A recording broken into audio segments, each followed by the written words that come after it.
The new era in relations between the United States and Cuba is just about a week old now. Hardly enough time to make any judgments about any aspect of it. One part of life that this new era directly impacts is the possibility of more U.S. tourists going to Cuba.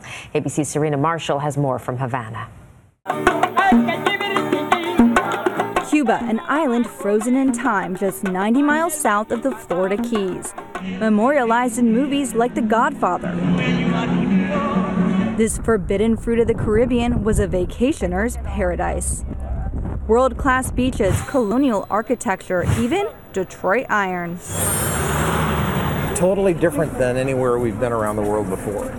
Just is so different. It's very unique. Roaming the streets of Old Havana, Americans like Bill and Marjorie Springer of Naples, Florida. Although this kind of looks like a movie. While some Americans might take an alternate route to this embargoed nation, the Springers came legally as part of a cultural people-to-people program.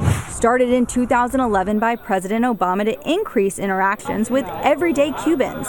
Those wishing to go experience the island must go with a tour group who have special licenses. The Springers' $6,000 week-long tour meant they joined the more than 80,000 Americans who visited so far this year. You are really not on vacation. It's an expedition and a learning experience.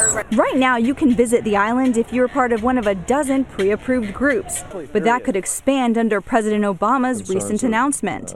And you too can experience a country once thought to be forbidden. Did you ever think that you standing here in Havana would be possible? Not back then. No, not for many years. Into the 70s and 80s, we thought, it's just a country. Maybe the way we felt about China, that we'd never get there. A neighbor now closer to being reopened for business a half-century later. Serena Marshall, ABC News, Havana, Cuba.